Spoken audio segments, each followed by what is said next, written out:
What's up, guys? So today I'm in Missouri for holiday, so if you notice a different gym setup, different lighting, that is why. I wanted to bring you guys through my warm-up before my squat session for one specific reason.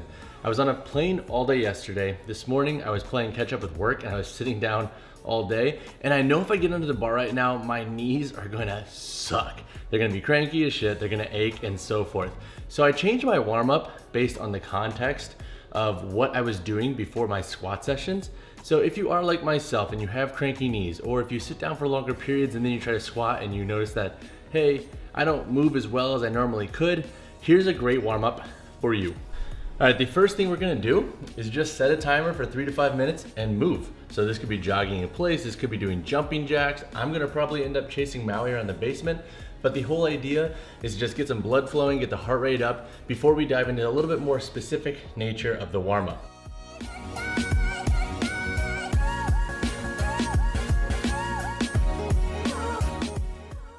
All right, the second thing I'm gonna do is some light fascia work on my calves.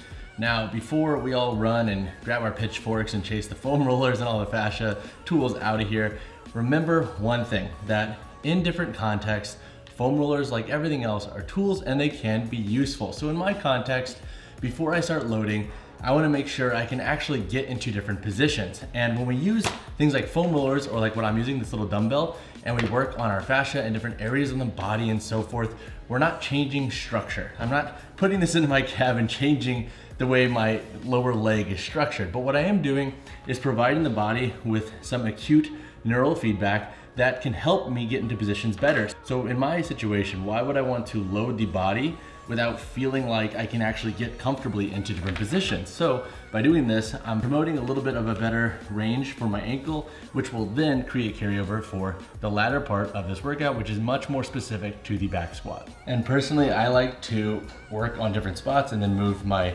joint through dorsiflexion, plantar flexion, dorsiflexion, plantar flexion.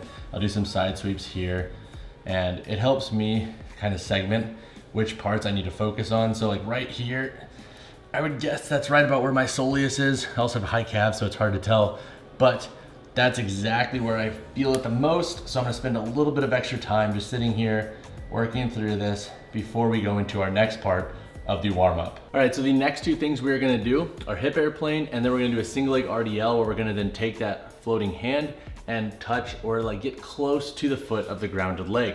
The reason I like both of these, the hip airplane is gonna move the hip through external and then a little bit of internal rotation while the femur is fixed. And then on the single leg RDL, we're gonna get a nice light passive load on the hamstring, or not so passive depending on how well you can execute these. But also with that reach at the bottom, we're gonna promote a little bit of internal rotation, which is something I am so bad at, and it helps me warm up and prep properly for my squats. And the rationale for both of these is because most of us don't really have good internal rotation, and we actually need to be able to internally rotate at the hip to squat effectively. So by promoting both of these, we're gonna do some nice light internal rotation, work on that movement pattern, and it should help the knees in the long run.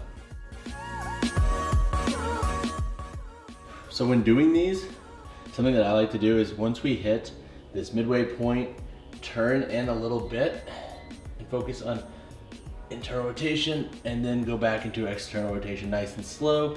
And also I usually grip onto something because I can do them floating, but the problem is that I end up focusing so much on balancing that I actually don't get an effective movement pattern for the hip airplane. So if you need to grab onto something, no shame there.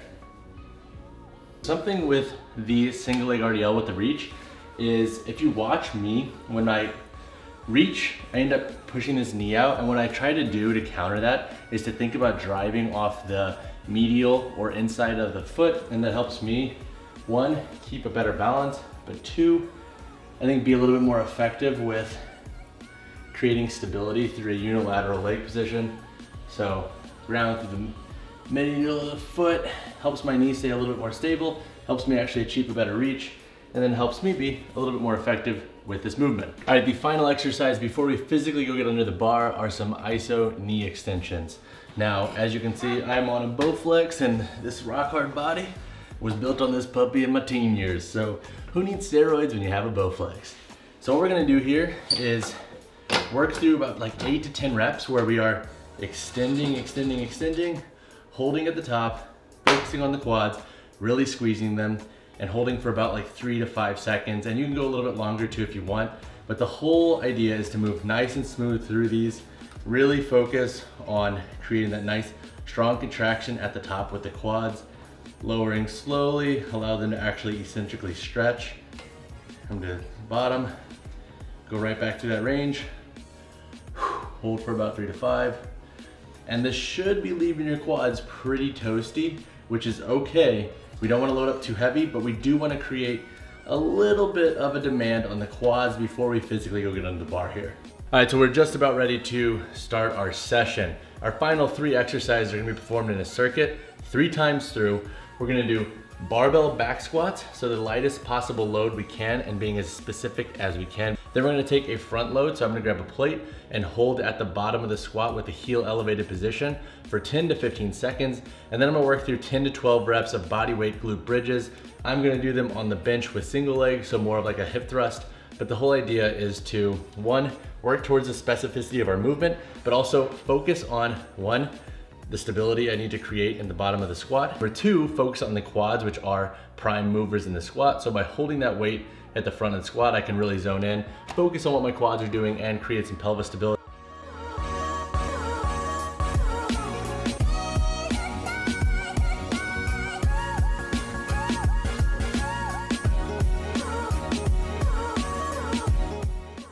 All right guys, so that wraps the warm up, and now I will start my squat session. So if you choose to use this warm up, let me know what you think in the comments below, and please don't be afraid to modify it accordingly based on the equipment you have and your overall goals and needs. I'm not great at creating internal rotation at the hip, and that's why I plugged in some of these movements and know that they are beneficial for my squat sessions. And before we wrap up, I do want to touch on the point that this warm-up is not for folks with like actual structural knee injuries. This is a warm-up for folks like myself who have cranky knees when sitting for long periods of time and so forth. So it can be beneficial for that purpose, but please don't take this and say, oh, this is gonna cure everything knees. Like, that's not what this is about. But as always, guys, I'll see you guys in the next one. Drop a like on the video, drop subscribe to the channel. Peace. Also, I'm gonna address an elephant in the room. This is inside the squat rack here. It was a poster I did at Vitamin Shop, and apparently my mom likes to highlight it when we come down in the basement, so every time I squat I get to look at